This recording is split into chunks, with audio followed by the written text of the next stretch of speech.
After I finished art school and I became more and more interested in doing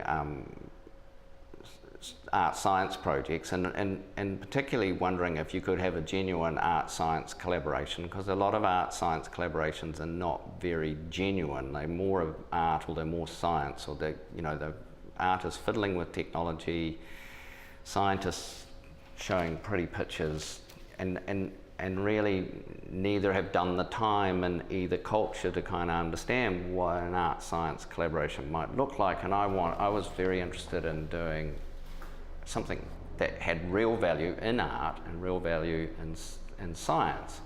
Producing a cell line has value in science because it's a tool and a resource that scientists can use to do research, and especially one that was free of many of the ethical constraints that you would have otherwise placed on it.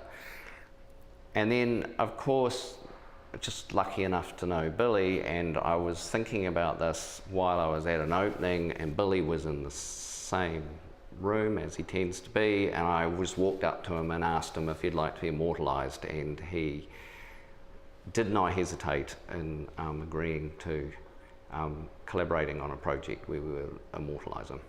We took some blood from Billy and transformed them, which is a technical term for changing them into some cells that will grow perpetually. And we used a virus called Epstein-Barr virus to do that. And the Epstein-Barr virus invades the cell's machinery and makes the cell live forever. From that, one cell grew up and became the transformed Billy Apple cell line as we know it now, which is in Australia and the United States and New Zealand, being used in cancer and immunology research. We took Billy into the lab at with my collaborators at Auckland University when the cells had just started to grow. It was a key moment when and essentially they were immortalized. So the first kind of cells were just starting to grow, and of course Billy wanted to look at them.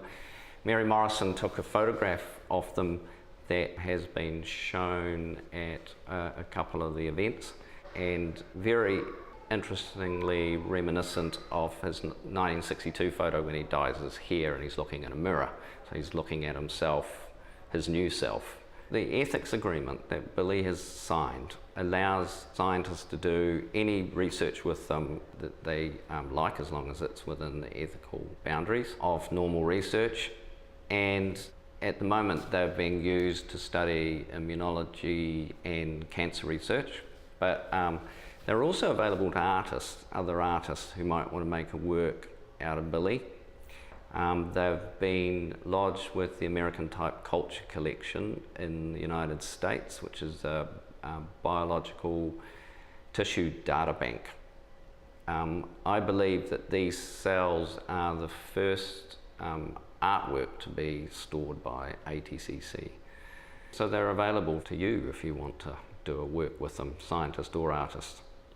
Normally, ethically, one, you don't disclose the donator of the biological tissues, but Billy's a public artist, and so the cells are called Billy Apple cells, so it's really obvious. That was the main ethical hurdle that we had to get across, and also that anyone could use them, including analysing his genome and publishing his genetic information, which has big privacy implications.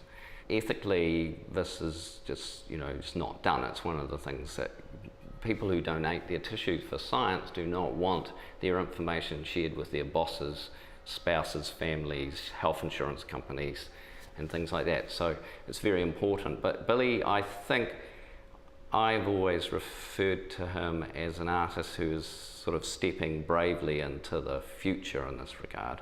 For a lot of people, but for artists particularly, being immortal through your work is one way of achieving immortality, and in this case, it's literally the case.